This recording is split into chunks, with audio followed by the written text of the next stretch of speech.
Haas is coming. He's just going to be a little late because of his son's game. All right. Ready? Good evening and welcome to the Crestwood School District Study Session, Monday, November 18, 2024.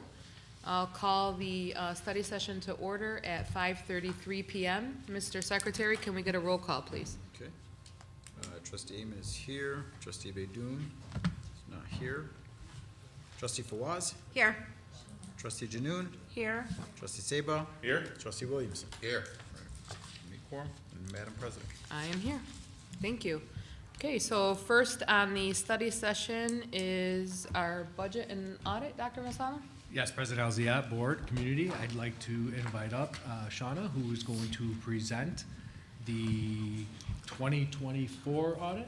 Yes. The 2024 audit, as the board is aware, every year we have to have a third-party firm come and present to the Board of Education their findings of our audit. So I'll turn it over to you, Shauna.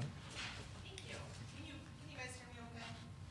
As long as this is on. We need to make sure they can hear you, so it's gotta be on.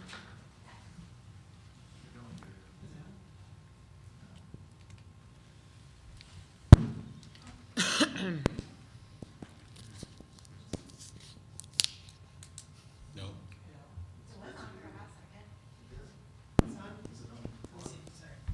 Testing, Nope, not on.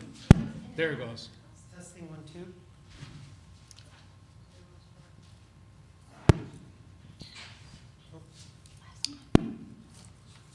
Tab C.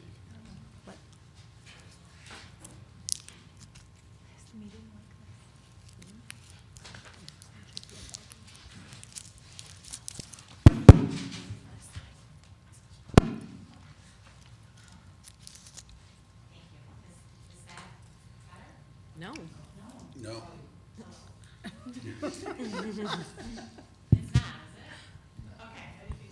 Yeah, we can hear you, but it's because everybody else at home, yeah.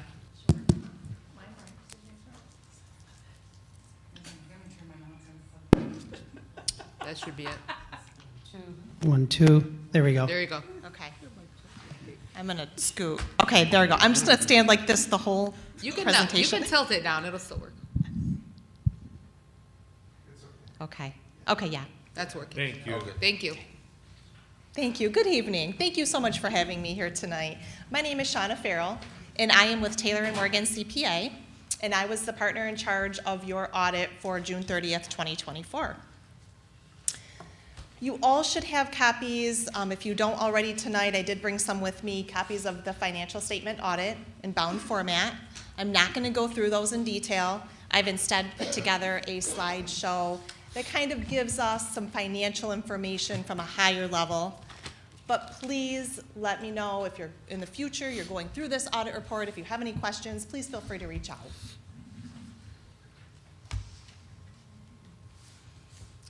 So the first slide we have here talks about our auditor's opinion. Crestwood School District did receive an unmodified opinion. This is the highest level of an opinion that we as auditors can issue. It basically means the financial statements are free of material misstatement.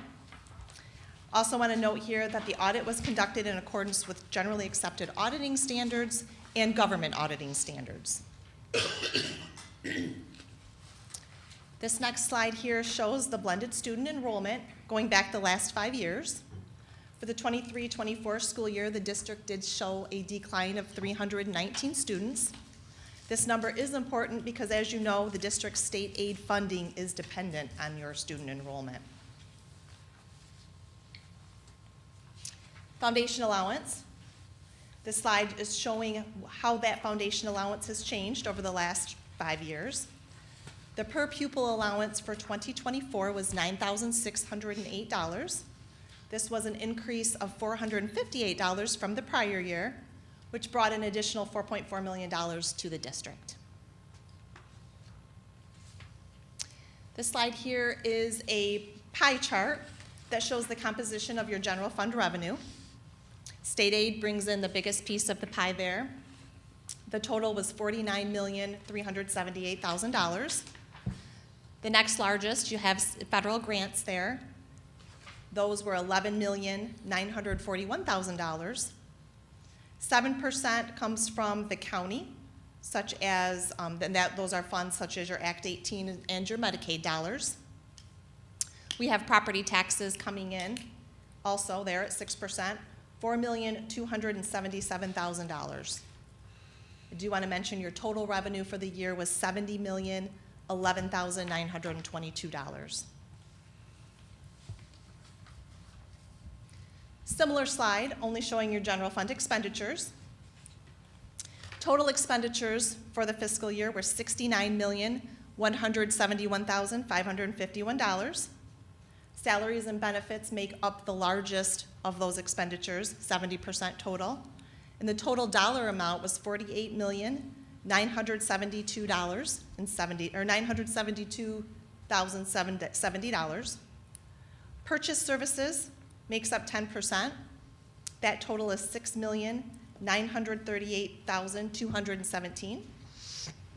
The remaining expenditures do consist of supplies and materials and capital outlay. However, I really could have, for the sake of this display here, kept your capital outlay separate, because those made up 15% just in and of themselves. The total there was $10,425,271. This slide here is a line chart showing your general fund revenues and expenditures. You can see that for the last 5 years, your revenue has exceeded your expenditures. Some of those lines, it's hard to tell, but there was an excess there. For the 23-24 school year, there was an excess of $297,195. And if we look at this display here, you can see what those dollar amounts equated to going back for the last 3 years.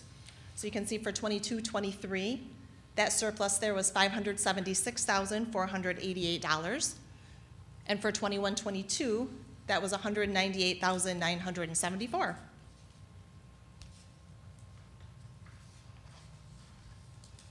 The fund balance in the general fund has increased $4,649,548 in the last 5 years, as shown in this graph.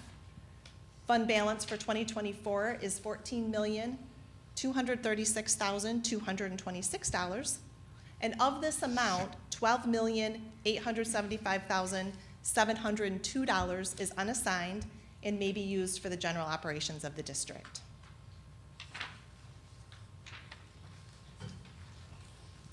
As you all know, school district operations are focused on a September through June period.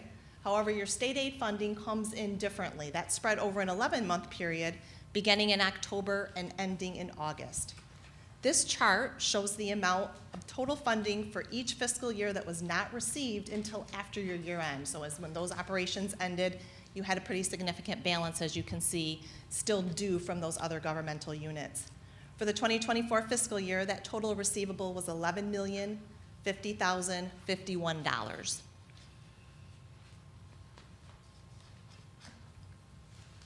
Comparing fund balance levels to expenditures is a good way to measure the financial health of your district. So we always like to show this, not only to show how your expenditures measure up with your fund balance, but also how the state averages are showing as well. So you can see Crestwood's general fund balance is 27.91% of their operating expenditures. This does equate to 50.24 days, meaning that if funding for general operations was to cease, your operations could still continue for 50 days before running out of that fund balance. This does exceed the state average of 21.87 and 39.36. Debt service fund accounts for taxes collected to pay your bonded debt. There was $2,066,238 collected in taxes during the 2024 fiscal year. There was $380,981 transferred from the general fund. These dollars and collectivity were used to pay $2,351,331 in debt payments.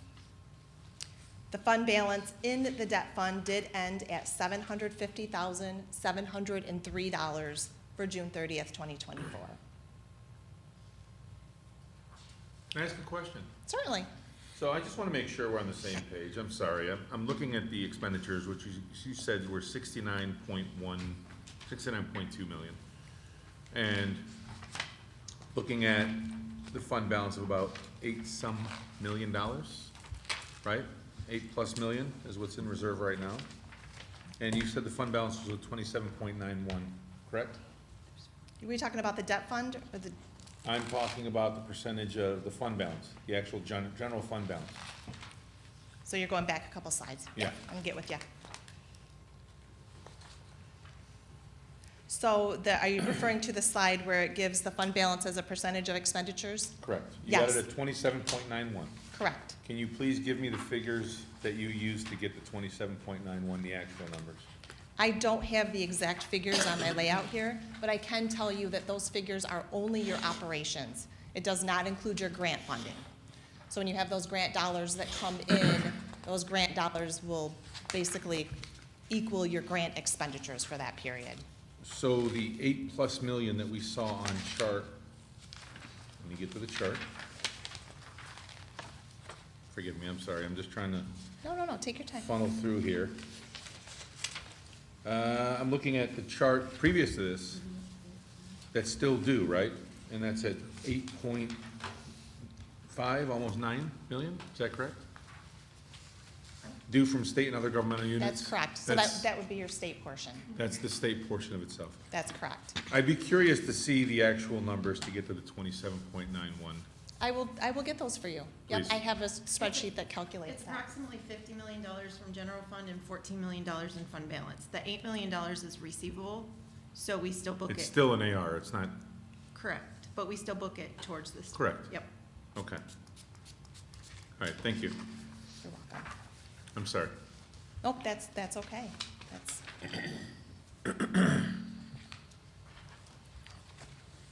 So we are at food service. So as you can see from the graph here, the food service has been self-sustaining and has remained fairly consistent over the last 5 years. You can see that there was a dip in the 21-22 school years, and that was due to the pandemic. Total revenues for 2024 in the food service fund were $2,235,054, and expenditures were $2,228,842. There were $110,654 in indirect costs.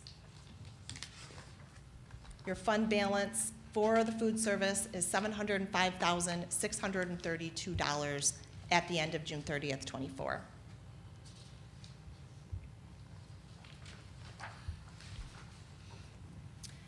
The Community Service Fund, as you can see, has seen some ups and downs in the last 5 years. In the 21-22 fiscal year, that's the year you see the pretty big hike there, there was about a $215,000 grant received from a child care stabilization grant. That was used to, we were able to take those dollars, use them to cover expenditures in the fund for the 22-23 school year, and it eliminated the need in those 2 years for a general fund contribution. For the 23-24 fiscal year, revenues were $104,277, and expenditures were $190,210, and the general fund contribution was $73,388.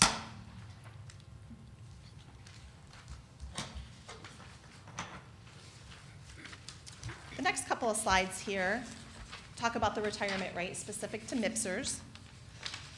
We discussed a few slides back about the large impact salaries and benefits have on the district's total operating budget. The MIPSers retirement rate plays a huge role in that 70% figure that we discussed for coming from salaries and benefits. This graph here shows the increase in the retirement rate from 2018 to present. Fortunately, though, the 48.38% that you see here for 24-25 will be offset by some Section 140C-7C state aid categorical revenue of 17.02%. Overall, that will leave the district a net cost of 31.36% for their retirement. And this next graph here shows the decline in MIPSers membership for the last 10 years. Just some interesting statistics there.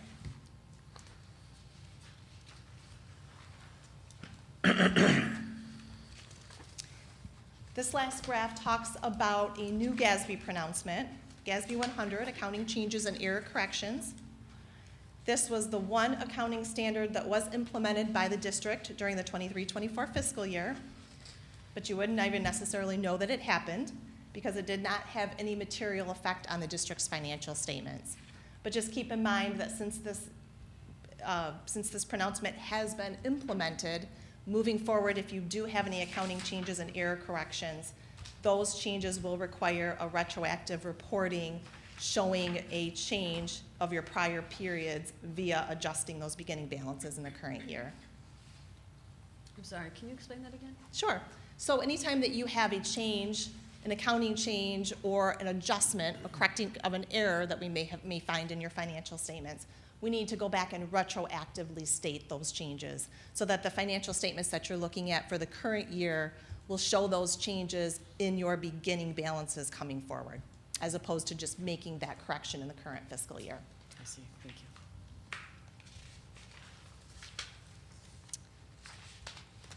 That concludes the financial part of the discussion. Are there any other questions as it relates to the financials? I have a question for Dr. Musalam and Penny. Just Go look, thank you. Just looking at the numbers, some things we can't control. I get it. I just like answers to those things. Even if I can't control them, we should have answers, right? I just look at the number of students from 2021, and I realize what happened, okay? You know, you're looking at about, excuse me, 432 less students in 4 years. We have an increase of 1,362 per student since then. It's about $588,000 lost. If you're gonna look at it that way, and you're gonna break it up, it's about 86 students per school, 17 per grade, 3 per classroom. And I know it brings our student count down. I'm just concerned. I don't know, are the private schools getting them? Are they going online? Virtual. Well, Wait, we still get them for virtual. the biggest chunk that we had is last year we had the shared time program with Divine Child, which was over 250 FTEs. We didn't have that this year. So Divine Child numbers were in the 2021. Yes, the only year Divine Child was not included in our FTE was this current year. FTE as in, The Full-time students. Full-time full-time, enrollment. sorry, no, Full-time full-time enrollment. employees or full-time enrollees? Enrollment. full-time Full-time. student enrollment. So, okay, I'm sorry. I was under the assumption that the Divine Child program, the students weren't Crestwood students, the teachers were Crestwood employees. Yes, but we get the FTE for those students when they were on our shared program. We counted those in our FTEs. Because that's how we're able to have this year program, because the money comes into the district, which then gets shared with the private parochial school. And we're not doing that with anybody right now. We have no partnerships at this point. And we look for partnerships? We can't. They have to seek us out, we can't seek them out. You as an administration or all of us? The You can district enroll. as a whole, we cannot seek out. What's that? You can do it on your own. I can do it? No, not really. Okay, I'm trying to be clear. I don't know. Yeah. I don't wanna break any The district as a rules. whole cannot seek out, but from the private schools. The private schools have to reach out to the district. Yes.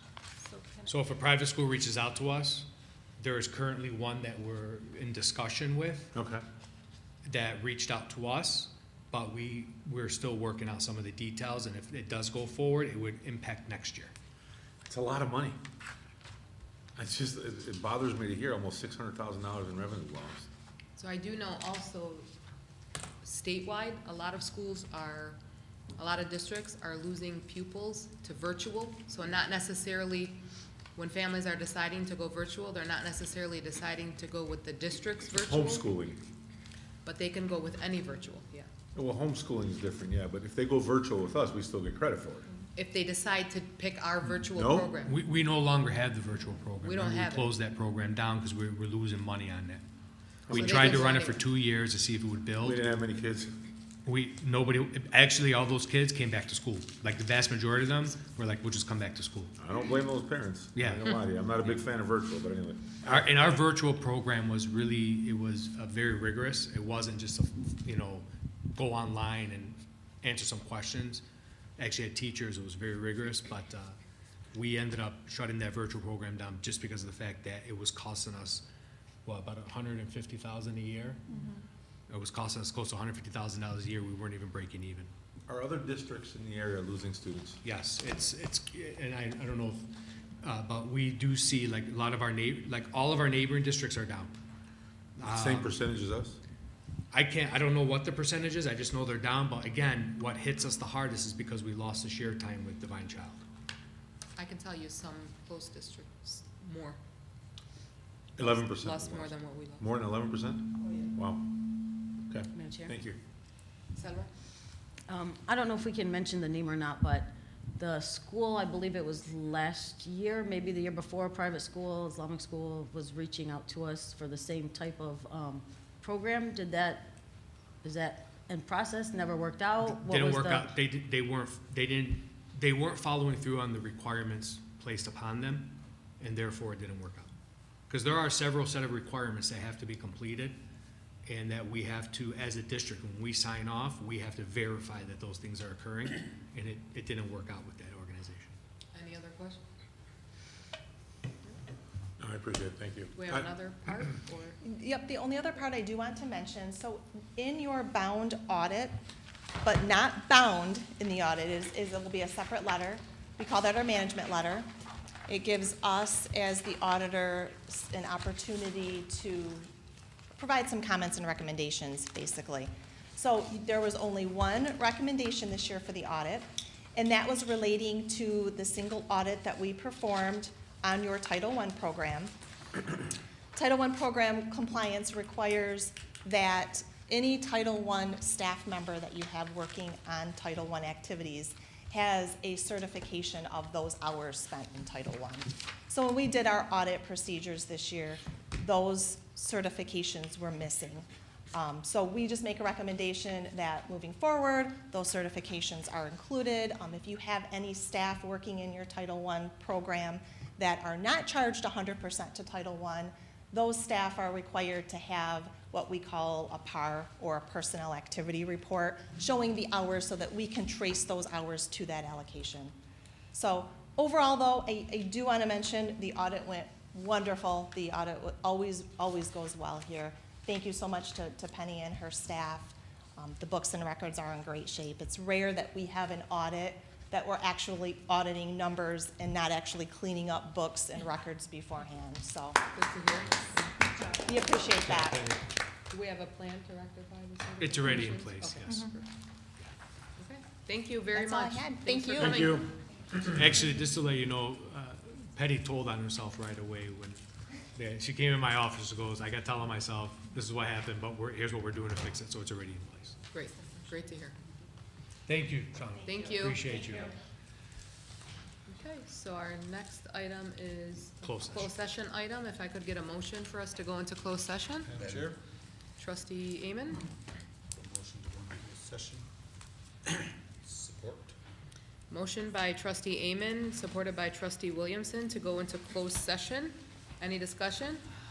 Hearing none, all those in favor, please signify by saying aye. Aye. Any opposed? Motion carries. We'll go into closed session at 5:56 PM.